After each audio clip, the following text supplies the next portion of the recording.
কাউন্সিলের পর 1 মাস হয়ে গেল, বিএনপির নতুন কমিটি মাত্র 40টি পদ পূরণ হয়েছে। পুরো কমিটির 88 ভাগ নেতা নির্বাচনে বাকি। এ নিয়ে কথা বলতে আমাদের সাথে আছেন খুলনা থেকে দলের সাংগঠনিক সম্পাদক নজরুল ইসলাম মঞ্জু।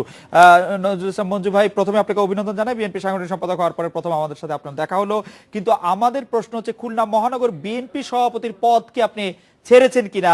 এক ব্যক্তি এক পদের অংশ হিসাবে দলের মহাসচিব মির্জা ফখরুল ইসলামকে অন্য দুটি পদ ছেড়ে দিয়েছেন, কিন্তু আপনারা অন্য পদগুলি ছাড়তে চাইছেন না বলে একটি অভিযোগ করছে। মঞ্জু ভাই, আপনি খুলনা মহানগর বিএনপি সভাপতির পদটি ছেড়েছেন কিনা? ধন্যবাদ আপনাকে। আমরা এবারই প্রথম আমাদের কাউন্সিলে এই নতুন সিদ্ধান্ত এসছে, সেটি হচ্ছে যে এক ব্যক্তির এক পদ। এই সিদ্ধান্ত হওয়ার পরেই এটি কার্যকরী করার জন্য আমাদের পার্টি কিছু নির্দেশনা দেবে। আমরা সেই নির্দেশনার অপেক্ষায় আছি। এমনিতেই আমাদের কাউন্সিল হয়েছে, পুরো কমিটি এখনও ঘোষণা হয় নাই, এবং এছাড়াও সারা বাংলাদেশে আমাদের সিংহভাগ কমিটির সম্মেলন সম্পন্ন হয় নাই। সম্মেলনের মধ্যে দিয়েই নেতৃত্বের পরিবর্তন আসবে। সেক্ষেত্রে সিদ্ধান্ত নেবে যে আমি কোথায় কাজ করব, এবং আমাকে সাংগঠনিক সম্পাদক পদ দেওয়া হয়েছে। এই জন্য আমার কর্মীরা খুশি, এবং আমি সাংগঠনিক সম্পাদক হিসাবে আমার দায়িত্ব পালন করব। দল যদি মনে করে যে শুধু সাংগঠনিক সম্পাদক পদেই আমাকে থাকতে হবে, তাই সেই পদ নিয়ে আমি কাজ করব, এবং মহানগরী বিএনপি নতুন নেতৃত্ব কাউন্সিলের মাধ্যমে, সম্মেলনের মাধ্যমে এই সিদ্ধান্ত দলে হয়েছে, যেটি আপনি বললেনই এক ব্যক্তি এক পদেই থাকবেন। তারপরও যাই হোক, তার মানে আপনি এখন খুলনা মহানগর বিএনপি সভাপতিও আছেন। কোন পরিচয়টি আপনার কাছে বেশি ভালো লাগে? মানে আমি আপনাকে কোন পরিচয় বললে আপনার বেশি ভালো লাগবে, খুলনা মহানগর বিএনপি সভাপতি নাকি বিএনপির সাংগঠনিক সম্পাদক, নাকি দুটোই? অবশ্যই কেন্দ্রীয় পদ। অবশ্যই কেন্দ্রীয় পদ, বিভাগীয় সাংগঠনিক সম্পাদক।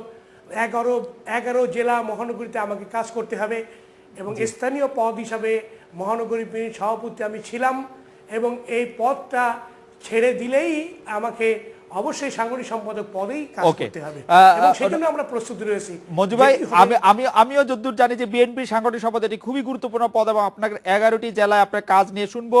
তা আপনার যে পদোন্নতি, যার জন্য আমি আপনাকে অভিনন্দন জানিয়েছিলাম, সেই পদোন্নতি পাওয়ার কারণটা আমি একটু শুনতে চাইবো, এবং বিগত দিনের বিফল হওয়া আন্দোলন সংগ্রামে আপনি আসলে কি ভূমিকা রাখলেন যে আপনি আসলে পদোন্নতি পেলেন। আমরা একটা 1 মিনিটের বিরতি নিয়ে আসি, তারপর ফিরছি আপনার কাছে।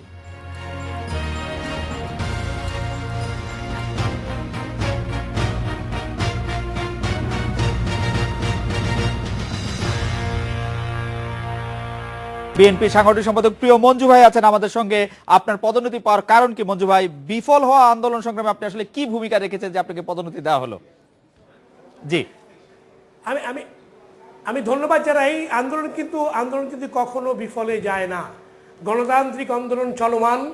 এদেশে গণতন্ত্রহীনতার যে সংস্কৃতি চলছে, অবরুদ্ধ গণতন্ত্র পুনরুদ্ধারে বিএনপি আন্দোলন করছে। সেই আন্দোলন এখনো চলমান। আন্দোলন ব্যর্থ হয়নি, আন্দোলন অসমাপ্ত না, আন্দোলন চলমান। আর এই আন্দোলনে যারা স্থানীয়ভাবে কাজ করেছে, দলের সাথে ছিল, পাওয়া গিয়েছে, দলের খোঁজখবর নিয়েছে, কর্মসূচি পালনের ক্ষেত্রে যারা সক্রিয় ছিল এবং যারা দলের সাথে ছিল এবং ক্লিন ইমেজের মানুষ, তাদেরকেই আমাদের পার্টি এবার এই কাউন্সিলের মধ্য দিয়ে যে কয়টি পদ দিয়েছে, সেই কয়টি পদে তাদের পদোন্নতি দিয়েছে।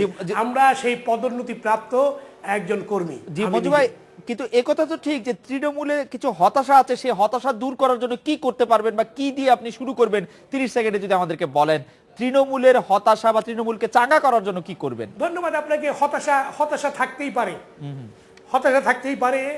গত 8 বছরে বিএনপি যে প্রতিকূল পরিস্থিতিতে রাজনীতি করছে, বিএনপি নেতাকর্মীরা বাড়ি থাকতে পারে না, ব্যবসা বাণিজ্য নাই, চাকরি পায় না, এবং বিএনপির কর্মীরা কোনো এলাকায় রাজনীতি করতে পারে না।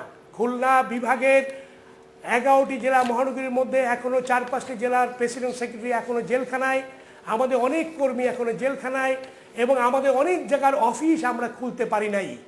প্রচন্ড চাপের মুখে বিএনপির কর্মীরা এখনো বিএনপির। আমরা আশা করব যে বিএনপি চাঙ্গা হয়ে উঠবে, এবং বিএনপির প্রিয় মঞ্জু ভাই, আপনি সাংগঠনিক সম্পাদক পদে নিয়োগ দিয়েছেন এবং আপনার নেতৃত্বে তা এগিয়ে যাবে। এই ডিস্ট্রিক্ট এবার একটি বিরতি নিচ্ছি, ফিরছি একটু পরে।